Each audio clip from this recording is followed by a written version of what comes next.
এই ভিডিওটা ভিডিও ধারণা হচ্ছে ফুল আছে। পৃথিবীর মধ্যে মাখলুক অগণিত। কবি লিখেছেন মাখলুকাত তব 18,000, মাখলুকাত তব জানলার 18,000, পড়িলে তুমি সবার সৃজন, পড়িলে তুমি সবার সৃজন, পড়িলে আহার দান। ঠিক আরেক ছন্দে লেখা আছে মাখলুকাত তব জানলার 18,000, পড়িলে তুমি সবার সেরা গুনাহগার ইনসান। জোরে বলেন না সুবহানাল্লাহ। আল্লাহ কি বললেন? আমি গুনাহগার ইনসানকে শ্রেষ্ঠ করে তৈরি করেছি, আদম সন্তানকে আমি শ্রেষ্ঠ করে তৈরি করেছি, ভালো করে পূত পবিত্র করে সৃষ্টি করেছি। এটা কি বানিয়ে বলছি বলে মনে হয় না, কোরআনের আয়াত আপনাদের জানাশোনা আছে। আল্লাহ বললেন খলাকাল ইনসানা ফি আহসানি তাকবীর। জোরে বলেন না সুবহানাল্লাহ। আল্লাহ বললেন খলাকা তৈরি করছি, আমি তৈরি করলাম। খলাকাল ইনসান, ইনসান মানে হলো মানব সম্প্রদায়। খলাকাল ইনসানা ফি আহসানি তাকবীর, আহসান মানে হলো সুন্দর, পূত পবিত্র করে সুন্দর করে আমি আদম সন্তানকে তৈরি করেছি, আদমকে তৈরি করেছি। আমি সেই আদম সন্তান উৎকৃষ্ট করে শ্রেষ্ঠ করে মানুষকে তৈরি করেছি। আর সেই মানুষকে যদি রাসূলের তরিকা, আমার আপনার হাবিবুল্লাহ জনাবে মুহাম্মদ রাসূলুল্লাহ সাল্লাল্লাহু আলাইহি ওয়াসাল্লাম মেহমানকে কিভাবে খাওয়ালে হয়, আমার রাসূল পাকের কিরকম চিন্তা ভাবনা দেখুন।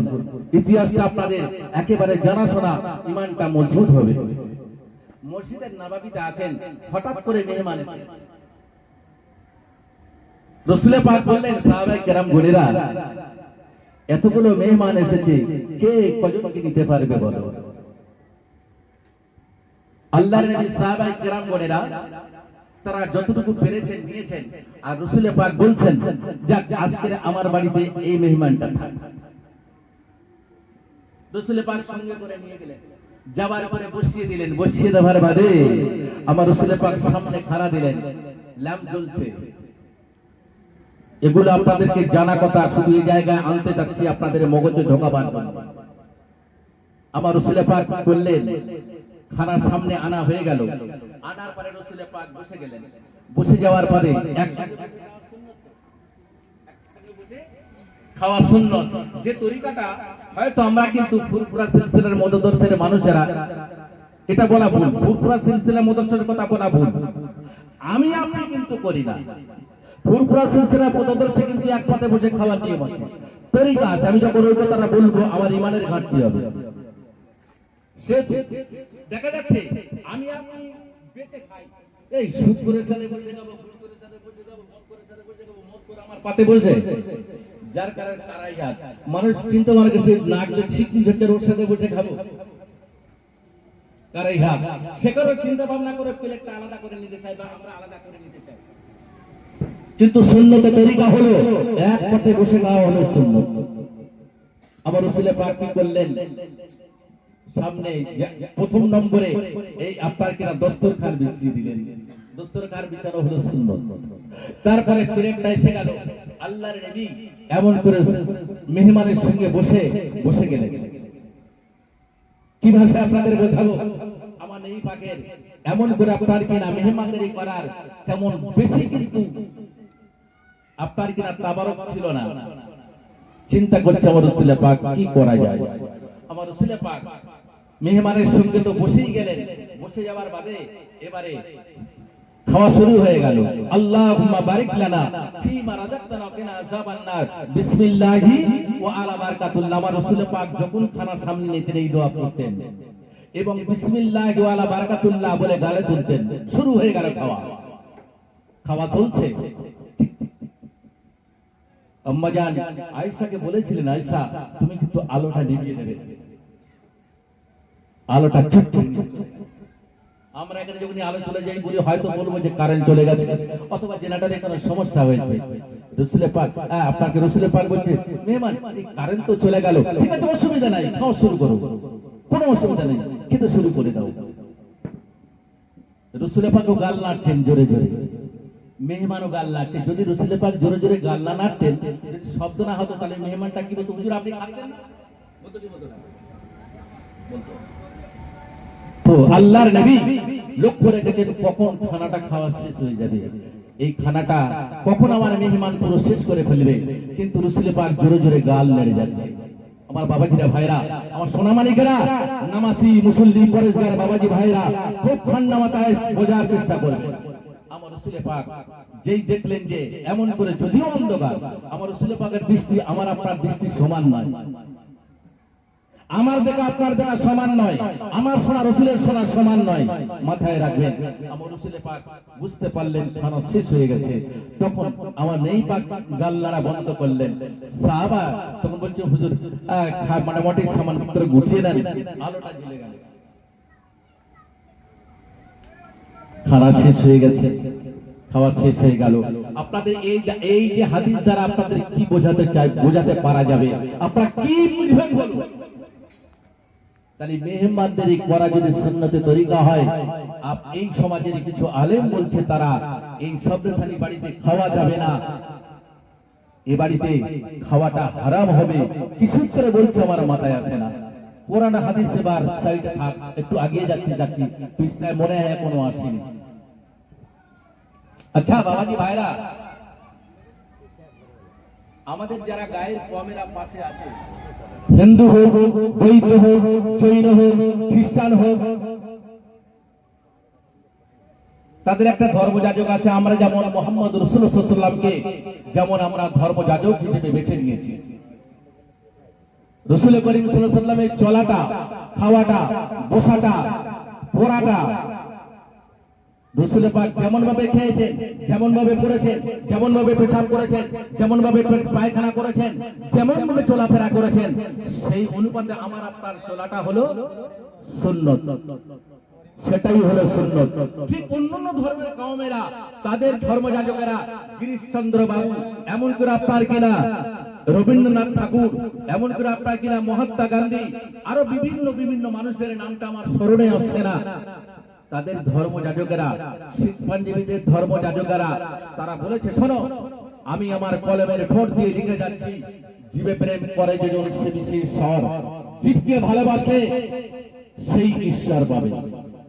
জীবকে যে ভালোবাসবে, জীব বলতে কি বোঝায়? মানুষ হতে পারে, গরু হতে পারে, কুকুর হতে পারে, মুরগি হতে পারে, বিড়াল হতে পারে, আল্লাহর চন্দার মখলুক হতে পারে। খুব ঠান্ডা মাথায় বুঝুন। দেখা যাচ্ছে মিস্টার গুরু নানক, তিনি শিখ পাঞ্জাবিদের ধর্মযাজক, তিনি তার কলমের ঠোঁট দিয়ে লিখলেন, জীবে প্রেম করে যেজন সে বিশেষ ঈশ্বর, জীবকে ভালোবাসলে, প্রেম করলে সে কিন্তু ঈশ্বর পাবে, তা না হলে জীবকে যে ভালোবাসবে না, কখনো সে ঈশ্বর পাবে না, পাবে না, পাবে না। আমি তোমাদের ধর্মযাজক বলছি। মিস্টার রবীন্দ্রনাথ ঠাকুর তিনিও তার বইয়ের মধ্যে লিখলেন, কোথায় স্বর্গ কোথায় নরক, কে বা বলে তো বহুদূর, মানুষের মাঝে স্বর্গ নরক, মানুষের সুরাসুর। মিস্টার রবীন্দ্রনাথ ঠাকুর তিনি তার কলমের ঠোঁট দিয়ে আমার হিন্দু সম্প্রদায় ভাইদেরকে বলতে লাগলো, দেখো তোমরা এমন করে মিস্টার গুরু নানক যে কথা বলেছেন, জীবে প্রেম করে যেজন সে বিশেষ ঈশ্বর, আমি রবীন্দ্রনাথ ঠাকুর তোমাদের কাছে এই বার্তা দিয়ে যাচ্ছি, এটাই আমি কলমের ঠোঁট দিয়ে লিখে যাচ্ছি। কোথায় স্বর্গ কোথায় নরক, কে বা বলে তা বহুদূর, মানুষের মাঝে স্বর্গ নরক, মানুষের সরাসর। মানুষকে ভালোবাসতে হবে, মানুষকে না ভালোবাসলে সে কোনোদিন ঈশ্বর পাবে না, কোনোদিন স্বর্গে যেতে পারবে না। স্বর্গে যাবার একটাই রাস্তা আছে, স্বর্গে যদি ওই ব্যক্তি যেতে চায়, ওই ব্যক্তিকে লক্ষ্য রাখতে হবে, জীবকে ভালোবাসতে হবে, এমন করে আপনার কিনা মানুষকে ভালোবাসতে হবে, মানুষকে সেবা করতে হবে, তবেই সে স্বর্গে যেতে পারবে। তারা হলে স্বর্গে যাওয়া সম্ভব নয়। যদি অন্যান্য ধর্মের মানুষেরা যে কথাগুলো বলেছে, কিন্তু আমার কোরআনের সঙ্গে কিন্তু ঠিক একমত, হাদিসের সঙ্গে কিন্তু শুধু একমত। তাদের মতটা যাচাই করলে বাছাই করলে দেখা যাচ্ছে অন্যদিকে যাচ্ছে না, কোরআনের দিকে আসছে, হাদিসের দিকে আসছে। আপনার মাথায় রাখবেন, চলার পথ সচ্ছল করবেন, খুব চিন্তা ভাবনা করে চলতে হবে আগামী দিন। কে কি বললো, কে কোন কথা বললো, শোনার দরকার নাই। কোরআন হাদিসকে সামনে রেখে আমাদের চলার পথ সচ্ছল করতে হবে। দরুদ আল্লাহুম্মা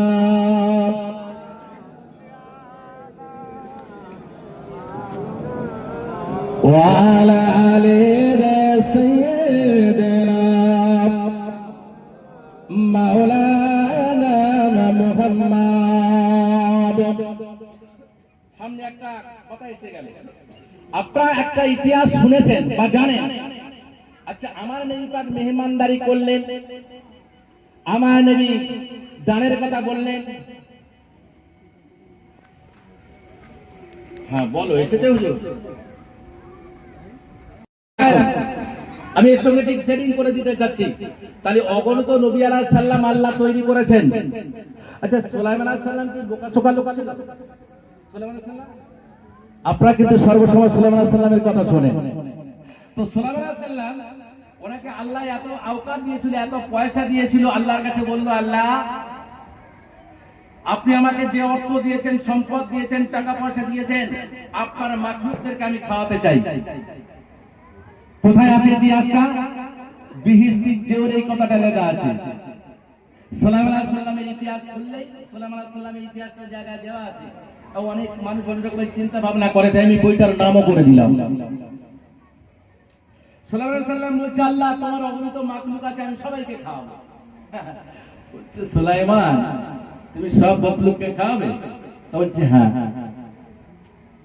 বলছে ঠিক আছে ইতিহাস বাড়াচ্ছি না সংক্ষেপ করে হুজুর এসে যাবে তো সে তো দেখা যাচ্ছে রান্না চলছে বিশাল ব্যাপার রান্নার পর রান্না চলছে ঠিক আছে সুলাইমান অসুবিধা নাই তুমি আমার মাখলুককে খাওয়াবে বলছো ঠিক আছে অসুবিধা নাই খাও দাও সব দাও হয়ে গেল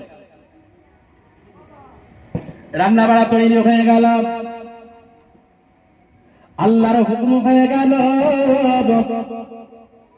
আল্লাহ পাক জানিয়ে দিলেন আল্লাহ পাক একটা মাখলুককে শুনিয়ে দিলে ও মাখলুক যাও চলে যাও তুমি হলে দরিয়াবি জানোয়ার আমার সুলাইমান কি তোমাকে দাওয়াত করে নাই হ্যাঁ আল্লাহ আমাকে তো দাওয়াত করেছে আল্লাহ আমি তো যাও বলছি ঠিক আছে তাড়াতাড়ি চলে যাও সব বলার আগে তুমি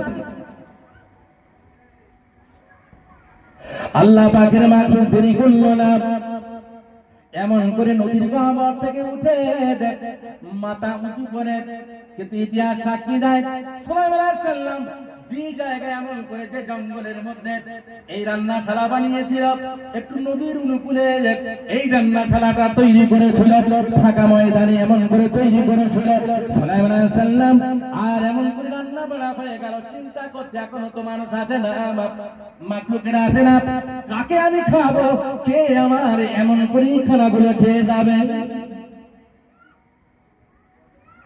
11-12টা যদি বেজে যায় একটা যদি বেজে যায় তখন কি আর খাওয়া বাকি থাকে সুলাইমান আলাইহিস সালাম চিন্তা করতে সেই তো এত বেলা হয়ে গেল এখন আমাদের কেউ আসে না তাহলে কি আমার দাওয়াতকে কবুল করিনি নাকি আল্লাহ পাকের হুকুম হয়ে গেল ওই দরিয়াবি জানোয়ার এমন করে আস্তে আস্তে উঠে পড়লেন সুলাইমান আলাইহিস সালামকে সালাম জানালেন আসসালামু আলাইকুম আয় আল্লাহর নবী সুলাইমান আপনি আমাকে দাওয়াত করেছিলেন আমি এসে হাজির হয়ে গেছি এখন আপনার মেহমানদারি করার জন্য আপনার যে সমস্ত আর এমন করে মেহমানদারি করবে যারা তাদেরকে একবার পাঠিয়ে দেন আপনাকে তো আমি হুকুম করতে পারি না আমি নদী থেকে উঠে এসেছি আপনি আমাকে আপনার এই মানুষদেরকে মেহমানদারি করবে যারা তারা আমার কাছে পাঠিয়ে দেন আমাকে মেহমানদারি করার জন্য আমার কাছে পাঠিয়ে দেন আল্লাহ পাকের বান্দা গণেরা এমন করে মেহমানদারি করার জন্য দৌড়ে দৌড়ে হাজির হয়ে গেল কিতাবের মধ্যে এসেছে ও বাবাজিরা ভাইরা আমি আপনাদের তেমন বোঝাতে পারবো না শোনাম যেটুকু লেখা আছে ততটুকু আপনাদের কাছে বুঝি দেখতে পাওয়া গেল কি ঘটলো জানেন ওই আল্লাহর মাখলুক কেমন করে যখনই বললেন আমাকে খেতে দাও হা করতে লাগলেন হা করার বাদে বাদে ও বাবাজিরা ভাইরা সমস্ত খানাগুলো এক লোকমা আর ওই সমস্ত খানাগুলো ওই জানোয়ারের মুখের মধ্যে চলে গেল ও বাবাজিরা ভাইরা আল্লাহর মাখলুক এক লোকমা মেরে দিলেন একটা লোকমা মেরে দিলেন যাওয়ার পরে দেখা যাচ্ছে সুলাইমান আলাইহিস সালামের এমন করে যতগুলো রান্না বান্না ছিল ওই জানোয়ারটার এক লোকমায় শেষ হয়ে গেল ও সোনা ভাইরা সুলাইমান আলাইহিস সাল্লামের চক্ষু চরক গাছ হয়ে গেল। চক্ষু চরক গাছ হয়ে যাবার বাদে এই একটাই মাখলুক যদি এক লোকমায় সমস্ত খানাগুলো খেয়ে ফেলে, আমার অন্য অন্য মাখলুকেরা আসবে, তাদেরকে আমি খেতে দেবো। কি বিজ্জিতির ব্যাপার, কি অসম্মানের ব্যাপার। ও বাবা কিরা ভাইরা, সোনা মানিকেরা, আমি তাই আপনাদের কাছে বলতে চাইবো, আমি ইতিহাসটা শোনাতে চাই দিদি শোনা, আমার মগজে রয়ে গেল, আপনাদের মগজে ঢোকাতে যাচ্ছি দিদি। আল্লাহর নবীরা মাখলুকদের খাবার জন্য, মেহমানদারি করার জন্য নবীরা পাগল হয়ে গেল। আল্লাহর নবী সাহাবায়ে কেরাম বোনেরা পাগল হয়ে গেল, সাহাবায়ে কেরাম বোনেরা পাগল হয়ে গেল। আজকের সেই নবীর উম্মতেরা কেমন পাগল জানি না, মানুষকে খাওয়ালে মাখলুককে খাওয়াবে নাকি হারাম হয়ে যাবে। কি কথাটা বুঝিয়েছেন জানি কি বলতে চাইছি?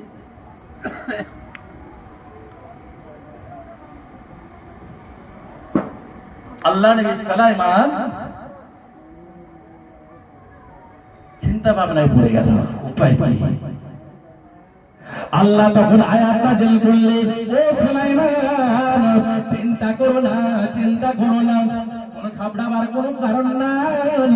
এখনো পর্যন্ত তোমার বাড়িতে কোনো মেহমান তো আসে নাই, তবে শুনে নাও, আমি একটা মেহমানকে পাঠিয়েছিলাম, মেহমানদারি করার জন্য পাঠিয়েছিলাম।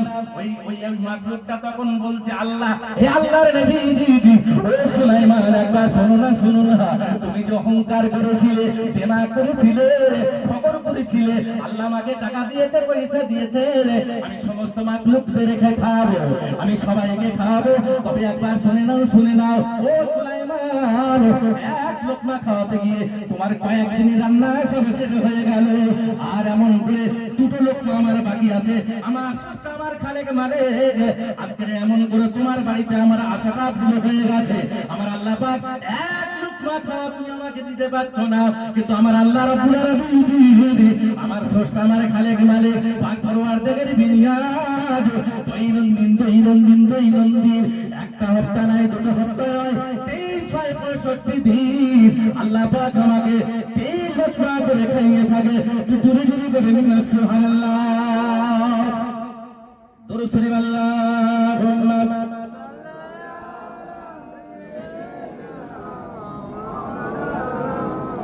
ওয়া আলা আলি সাইয়্যিদানা মাওলানা মুহাম্মদ হামাদান দিল সে प्यारा मोहम्मद, मोहम्मद के हम है हमारा मोहम्मद, जो आंखों से देखा अब तक रहेगा, ये पर्दा हमारा तुम्हारा मोहम्मद, अल्लाहुम्मा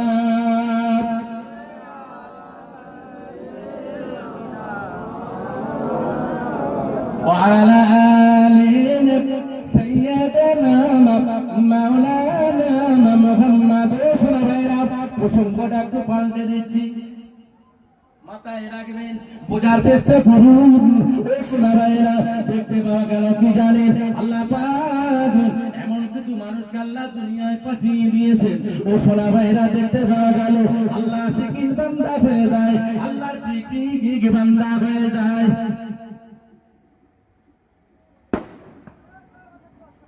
এই মনসুর আল্লাহর নাম শুনেছেন? মনসুর আল্লাহ কথা বলেন, মনসুর আল্লাহর নাম শুনেছেন? ইনি আল্লাহর ওলি হয়েছিলেন। কিরকম ওলি? উনি বলতে বলতে এমন জপ করতে লাগলেন, আইনাল হক, আইনাল হক, আমি সত্য, আমি সত্য, আমি সত্য মানে কি? আমি খোদা। ভালো করে বুঝুন, আমি বলতে চাচ্ছি, বোঝার চেষ্টা করুন। আইনাল হক, আইনাল হক ভালো নাম হলো মনসুর আল্লাহ। বলতে লাগলেন যে তো এক একটা দেশের আজকের আমাদের পঞ্চায়েত হয়েছে, জেলা পরিষদ হয়েছে, এমএলএ হয়, তাই তো কিনা? যে বিচার দেশের লোক করতে পারে না, তারা পঞ্চায়েত যখন করতে পারে না তখন ফেলে যায় কোথায়? প্রধানের কাছে। প্রধান যখন না করতে পারে তখন চলে যায়, চলে যা কেসের আওতায় চলে যা। মনসুর আল্লাহ বলে ফেললো, আমি খোদা, আইনাল হক, আমি খোদা, আমি খোদা। যেই বলতে ফেলেছে, বলতে শুরু করে দিয়েছে, সমাজে এই গায়া তুই কি পাগল হয়ে গেছে নাকি? তুই বলছিস খোদা? হ্যাঁ, এছাড়া আমার বলি নেই, আইনাল হক, আমি খোদা। গাজিয়ালপুর যা এখন হয়েছে পঞ্চায়েত, তখন ছিল দেশের এই এখন আরবে তোরা আছে গণতন্ত্র, ওখানে হচ্ছে গণতন্ত্র আমাদের দেশে, ওখানে রাজতন্ত্র। তাহলে রাজার কাছে যদি এখন ওখানে যদি কেউ যদি উল্টো পাল্টা করে গলা কেটে দেবে অথবা হাত কেটে দেবে, কি তাই কিনা? ঠিক কাজুলপুর জাতের কাছে বিজাত চলে গেল। ও কাজুলপুর স্যার, সেই আইনাল হক আমাদের দেশের ছেলেটা, সে বলছে আমি খোদা আমি খোদা। এই মানুষটাকে বেঁচে রাখবে তো অনেক মানুষ পথভ্রষ্ট করে ফেলবে, তো উপায় কি? কাজুলপুর জাত বলছে ঠিক আছে কোনো অসুবিধা নেই, ডেকে নিয়ে এসো। রাজ দরবার ডাকা হয়ে গেল, ডাকার পরে ফয়সালা হচ্ছে।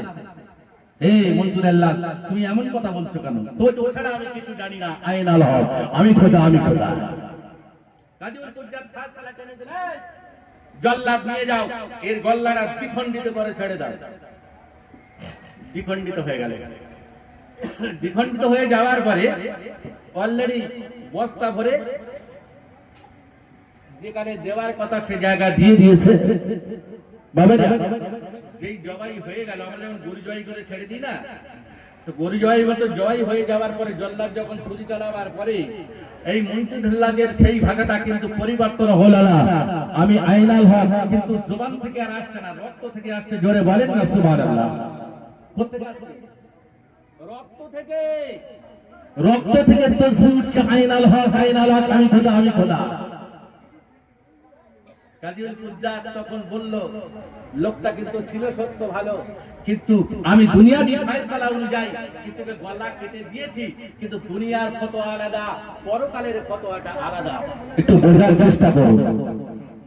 অনেক সময় আর একটা তথ্য দিলে আপনারা ভালো করে বুঝতে পারবেন, সময় হয়তো শেষ হয়ে যেতে পারে। আমার আপনার বিশ্বের ইমাম ইমাম আবু হানিফা রাহমাতুল্লাহ আলাইহির কথা আপনাদের কাছে রাখছি।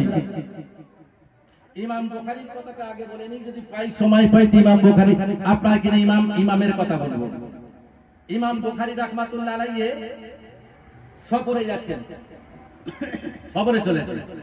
একটা জাহাজে ধরুন 500 কি 300 যাত্রী থাকে। এখন ঠিক ফাঁকা তালে একটা বন্ধু পাঠিয়েছে, ভাই তোমার বাড়ি কোথায়? তখন আমার বাড়ি অমুক জায়গায়। বল তোমার বাড়ি কোথায়? বলছে আমার বাড়ি অমুক জায়গায়। তো ঠিক আছে ভাই ভাই একই দেশের মানুষ, ভাই ভাই একই সঙ্গে মিলেমিশে জাহাজে উঠতে চাই, ভাই ভাই মুসলিম ভাই ভাই একই সঙ্গে আরবে যেতে চাই, তো চলো একটু মনের কথা গল্প গুজব করছি। করতে করতে করতে করতে বলে ফেলেছে ইমাম বুখারী যে আমার কাছে 60টা স্বর্ণ মুদ্রা আছে। বলা ভুল হলো, 300 স্বর্ণ মুদ্রা আছে। তাই বলেছে হ্যাঁ। বন্ধুটা শুনেছে, বন্ধুটা শোনার পরে ভাই পৃথিবীর মধ্যে কত রকমের ছিনতাই হয় আপনারা জানেন? আমার জীবনে একটা ঘটনা ঘটেছে, কথা বলতে সময় চলে যাবে। এখন ইমাম বুখারী রাহমাতুল্লাহ আলাইহি বন্ধুর কাছে গল্প করলেন, আমার কাছে 300 দিরহাম আছে ভাই, নিয়ে এই বেরিয়েছি, খুব কষ্ট করে জোগাড় করেছি, পরে এই মুক্তার দিকে পাড়ি দিচ্ছে, রওনা হতে চলেছি। যা যা যা। এখন ওই ব্যক্তিটা চিন্তা ভাবনা করলো, সেই তো এই 300 দিরহাম আমাকে যে কোনো কায়দায় ওর কাছ থেকে নিতে হবে। একটা ছক করেছে, কি ছক জানেন? বলছে বিশাল রাত্রিতে গভীর রজনীতে কান্নার রোল তুলে দিয়েছে, চিল্লা চিল্লা কান্না শুরু করে দিয়েছে। জাহাজের সমস্ত মানুষের একত্রিত হয়ে গেল। ও বাবাজিরা ভাইরা, দেখতে পাওয়া গেল কি ঘটলো জানেন? সবাই মিলে একত্রিত হয়ে জিজ্ঞাসা করতে, কি ঘটেছে বাবা? বলছে আমার অন্য কোনো ঘটনা কিছু নয়, তবে একটা কথা শোনো, আমার বাক্স থেকে 300 দিরহাম চুরি হয়ে গেছে। আমি ওই 300 দিরহাম খুঁজে পাচ্ছি না, যার কারণে আমি এই যে দূরপাল্লা সফরে বেরিয়েছি, আমার অবস্থাটা কি হবে? যার কারণে আমি রুনাজারি করতে শুরু করে দিয়েছি। হ্যাঁ ভাই, তাহলে যার টাকা দুনিয়াবি হিসেবে বেচার হবে কি হবে? হবে না? আমরা বোটিং এ সব ছেলেরা টাকা চুরি করে তো সব বাক্স হাতে, এই যারা চাল তুলে এনে দেয়, ওরা যারা কিনা লাস্টে ওই যারা ওদের মক্কেল থাকে সব গাড়ি হাতে, এই গাড়ি লুটতে রাখে তো সব। এখন সবাই মিলে বলছে চলো একটাই রাস্তা আছে, এই জাহাজে তো 600 যাত্রী নিয়ে চেক করে যায়, আপনাকে 3000 হোক 600 হোক যাই হোক, এই যাত্রী ছাড়া তার অন্য কোনো ফাঁকা লোক আছে না, একদম চিরুনি তাল্লাশি করবো। আচ্ছা বলুন, ইমাম বুখারীর বাক্সতে এই 300 দিরহাম স্বর্ণ মুদ্রা আছে না? আর ইমাম বুখারীর কি অবস্থা হতে পারে চিন্তা করুন। আমার বাবাজিরা ভাইরা, ওই সময় ইমাম বুখারী চিন্তা পড়ে গেল, আল্লাহ তুমি আমাকে পরীক্ষায় ফেলে দিলে কি অবস্থা হবে?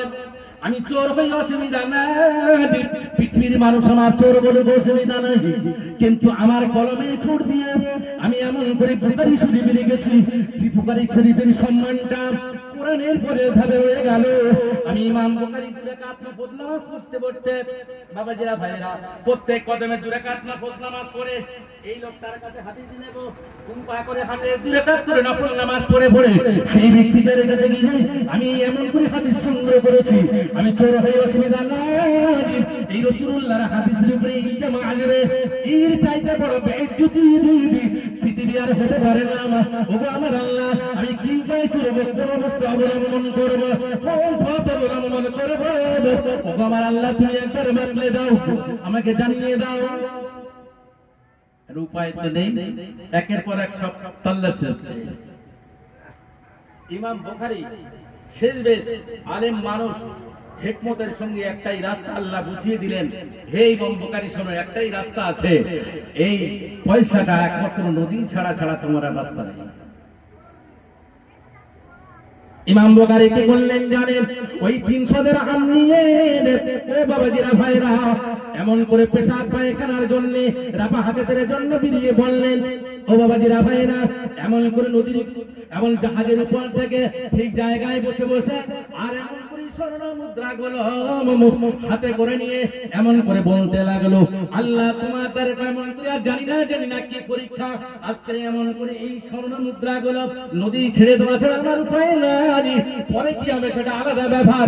আমার ভাই জানেরা সঙ্গে সঙ্গে ওই স্বর্ণ মুদ্রাগুলো ওই নদীর গহ্বরে ছেড়ে দিয়ে চলে এলেন। তাহলে এই জায়গায় কি প্রমাণ হলো? অনেক সময় দেখা যায় মিথ্যাটা, অনেক সময় সত্যটা মিথ্যায় পরিণত হয়, আর অনেক সময় মিথ্যাটা সত্যে পরিণত হয়ে যায়। তাই দেখা যাচ্ছে মুসিবতে অনেক সময় পড়তে হয়। আচ্ছা, ইউনূস আলাইহিস সালাম কি অন্যায় করেছিল বলে মনে হয়? কথা বলেন। ইউনূস আলাইহিস সালাম কোথায়? জাহাজে উঠেছে। ইউনূস আলাইহিস সালাম এই যেই জাহাজে উঠেছে, জাহাজ চলছে, নাবিক বলছে কোন একটা পাপী মানুষ মনে হয় জাহাজে উঠেছে, নাউজুবিল্লাহ, যার কারণে এই ব্যক্তিটা ওটার সাথে সাথে এতক্ষণ জাহাজ ভালো ছিল, আর এই মুহূর্তে ওটার সাথে সাথে জাহাজ চলছে, উপায় কি? বলছে তন্ন তন্ন করে খোঁজো, খুঁজে খুঁজে দেখা যাচ্ছে ইউনূসকে যেই নৌকা থেকে নামায় তখন নৌকা ঠিক, আর যেই জাহাজটা ঠিক, আর যেই আবার জাহাজে ওঠায় সঙ্গে সঙ্গে জাহাজ টলমল টলমল করে। হ্যাঁ ভাই, নবী আলাইহিস সালাম কি মানে কি খারাপ লোক ছিল বলে মনে হয়? বাজে লোক ছিল বলে মনে হয়? ও শোনো ভাইরা, আপনাদের কি ভাষায় বোঝাবো? অনেক সময় দেখা যায় এরকম মুসিবতে পড়তে হয়, তার জন্য অন্য কোন চিন্তা ভাবনা রাখলে হয় না, আল্লাহর কাছে বিচার দিতে হয়, এর বিচার আল্লাহ করবে, ফয়সালা আল্লাহ করবে, এটা মাথায় রাখবে।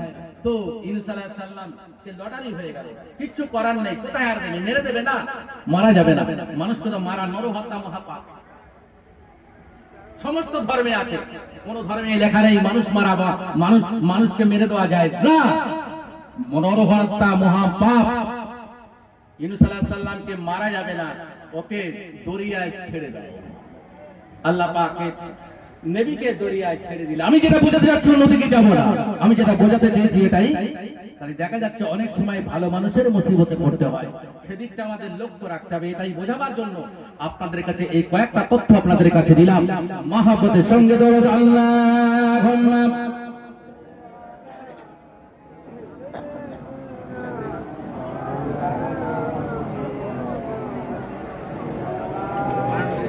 وعلى آل سيدنا مولانا محمد تبارك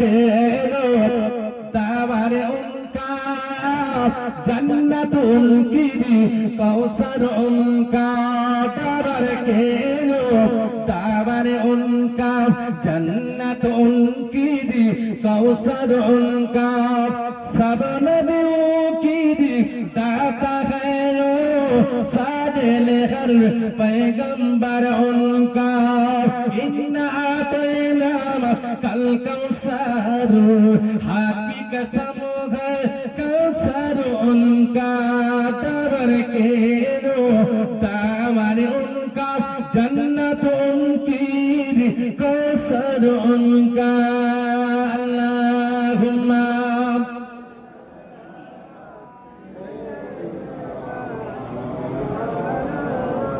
وعلى آل مولانا محمد প্রসঙ্গটা পাল্টাচ্ছি। আচ্ছা, আজকের এই সবরেসারিটা হচ্ছে তিনটে দিকের লক্ষ্য করে। প্রথম নম্বরে একজন নিয়ত করেছে আমি মানুষকে খাওয়াবো, মুসাল্লিদের খাওয়াবো, এক মসজিদের লোক খাওয়াবো। আর একজন নিয়ত করেছে সেই তো আমি বাড়ি মিলাদ দেবো। আর একজন চিন্তা ভাবনা করছে একই সঙ্গে যদি কাজটা সারা যায়, আমার কলিজার টুকরা সন্তানেরা, গর্ভধারী মাকে হারিয়েছি, আব্বাজানকে হারিয়েছি, কলিজার টুকরা সন্তানকে হারিয়েছি, আমিও সবরেসানি করব একই সঙ্গে বাপ বেটায় মিলে। এই সবরেসানির মজলিসটা কায়েম হয়েছে। শোনা, আমি বোঝাতে চাইব আপনাদের কাছে, তাহলে এই যে সবরেসানি যেটা হচ্ছে, এই সবরেসানির মজলিসে আপনাদের ধারণা কি আছে যে মানুষ মরে গেলে সবরেসানি এই কোরআন তেলাওয়াত করে রেসাল করা যাবে কি যাবে না? দুরূদ শরীফ পড়ে রেসাল করা যাবে কি যাবে না? কালেমা শরীফ পড়ে রেসাল করা যাবে কি যাবে না? দান খায়রাত করে রেসাল করা যাবে কি যাবে না?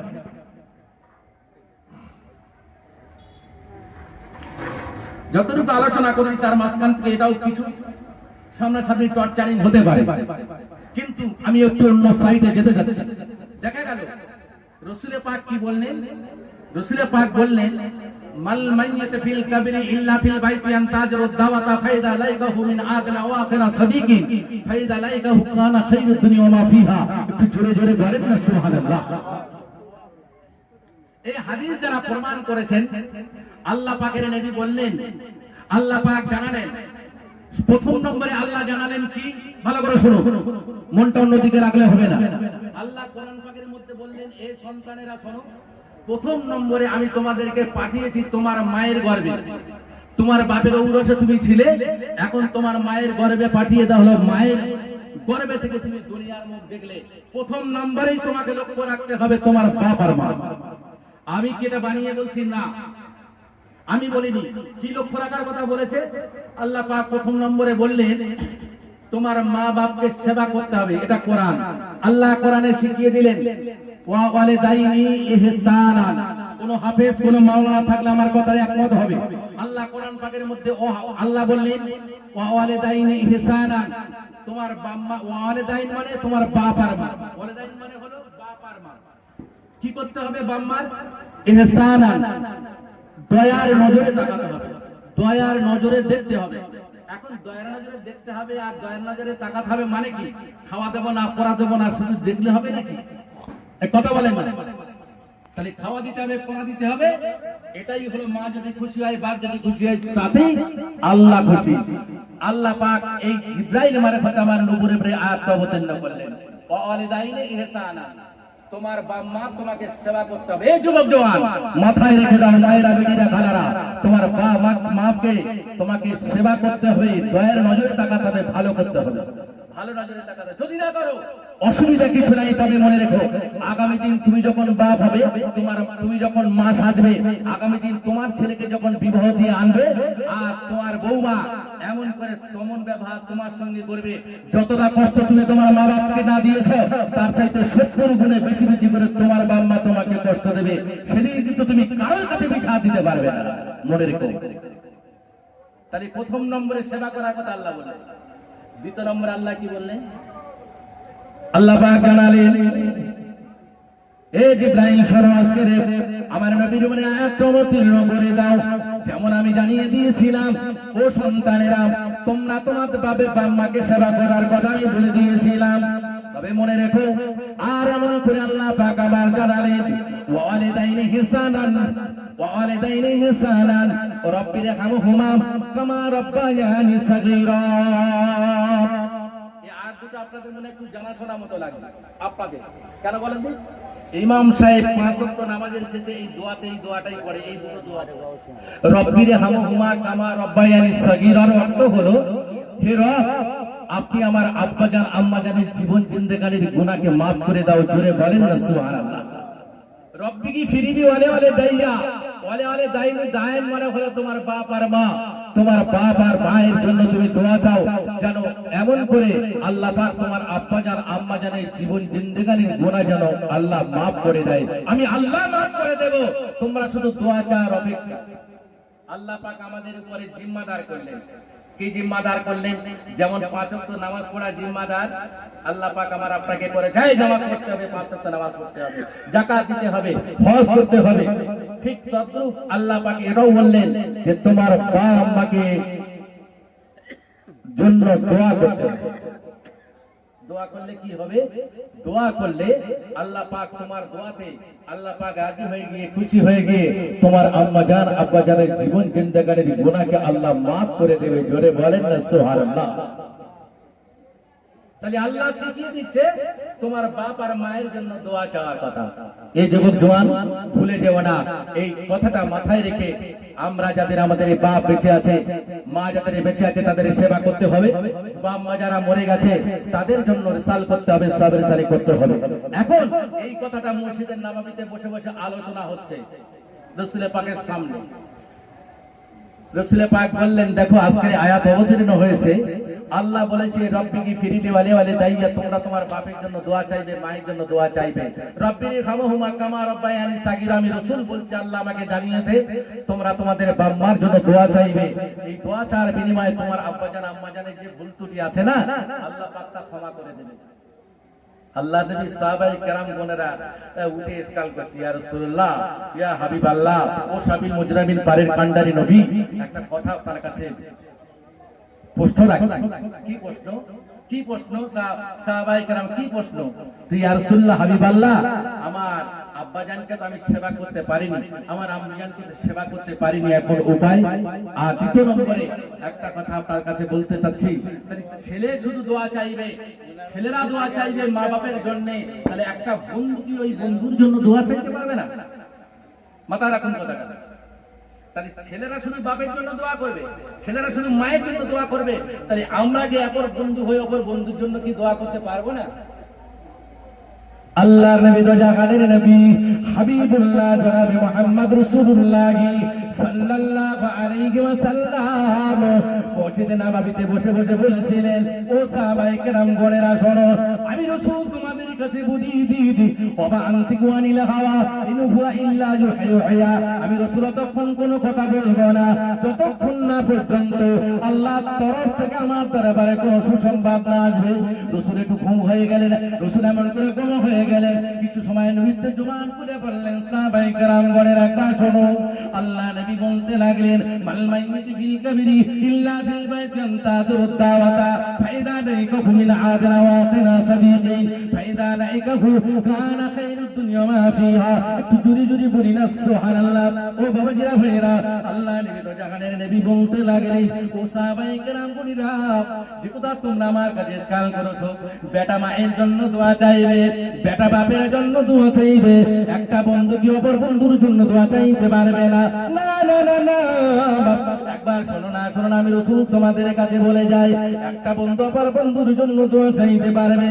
আমার বাবাজিরা ভাইরা, হাদিসটা মাথায় রাখুন, মাল মাইয়িতি ফিল কাবরি, মানুষ যখন মরে যাবে তার কবরস্থ করার বাদে, মাইয়িতি ফিল কাবরি ইল্লা ফিল বাইতি আনতাদুদ দাওয়াতা ফাইদা লাইকাহু মিন আদনা ওয়াকিনা সাদিকিন, আত্মীয় স্বজনের তরফ থেকে, আব্বা জান আম্মা জানের তরফ থেকে, বন্ধু বান্ধবের তরফ থেকে, সাদিকিন মানে হলো বন্ধু, বন্ধু বান্ধবের তরফে এমন করে একটা বন্ধু অপর বন্ধুর জন্য যদি রিসাল করে, একটা আত্মীয় অপর আত্মীয়ের জন্য যদি রিসাল করে, সাবরেসানি করার বাদে ওই সবটা ওই মাইয়িতের উপর কি সব করা পৌঁছে দেওয়া হয়। তোর পরে ওই মাইয়িতের কবরে যদি আযাব হয়, ওই মাইয়িতের কবরে যদি আযাব হয়, আল্লাহ পাক এই সাবরেসানি করার সাথে সাথে ওই মাইয়িতের কবরে আযাবকে আল্লাহ বন্ধ করে দেয়। শুধু তাই নয়, আল্লাহ নবী বললেন, ও সাহাবায়ে কেরাম গণেরা, ওই ব্যক্তিটা কেমন শান্তিতে থাকে একবার শুনে নাও, শুনে নাও। দুনিয়ায় যতটা সাক্ষী ছিল তার চাইতে লক্ষ লক্ষ গুণে আল্লাহ পাক ওই মাইয়িতের কবরটা শান্তিময় জায়গা বানিয়ে দেয়। জুরি জুরি বলেন না সুবহানাল্লাহ। আচ্ছা, রেসাল তো হয়ে গেল, সবরে জেনে পূজালে কবরে আযাব মাফ হয়ে যায়। আমাদের দেশে অনেক মানুষ মরেও যায়, কবরে আমরা মাটি দিয়েছি, এই মানুষ পচে যায়, গলে যায়। মিনান নাবিয়িনা নবী গুনেরা সিদ্দিকিনা সিদ্দিকিনা সিদ্দিকুনদেরলা ও বাবা গিরা ভাই সিদ্দিকিনা ও শুহাদা যারা শহীদ হয়ে যায় ও সাদিকিনা যারা এমন করে সলিহিন বান্দা আল্লাহ তাদের কবরে রাখার সাথে সাথে তাদের কবরের মাটি দিয়ে ওদের গোশত খাওয়াটা হারাম করে দিয়েছে ওদের গোশত খেতে পারবে না আর আপনি ছেড়ে হয়ে যাবে না ও সোনা ভাইরা তারা প্রমাণ দেওয়ার জন্য তথ্য দেওয়ার জন্য আমি কয়েকটি ইতিহাস আপনাদের কাছে রাখতে যাচ্ছি। আপনারা শুনেছেন উহুদ ময়দানে তাদেরকে দাফন করে দেওয়া হয়, এটা আল্লাহর হুকুম। আপনাদের কাছে নামটা বলে দিচ্ছি, যারা আল্লাহ পাক আরবে যাওয়ার সৌভাগ্য নসিব হবে, আমার এই বাবু কমিটি বলতে পারে, আমার এই বাবাজি বলতে পারে। আমিরে মাবিয়ার আমলে আমিরে মাবিয়া যখন খলিফা হলেন, আমিরে মাবিয়া বললেন, শোনো, আমি একটা এই উহুদ ময়দানে পানির খুব অভাব, আমি এই একটা নহর কেটে দেব, একটা খাল কেটে দেব। আরবি শব্দ নহর, বাংলা শব্দে খাল কেটে দেবো, পানির অভাব মোচনটা আমি করে দেবো, আমি আমিরে মাবিয়া। তো তাই বলছে, হ্যাঁ। এখন নহর কারা চলছে, ঠিক নহর কারা চলছে, ঠিক সামনে বাধা হয়ে গেল। কি ব্যাপার?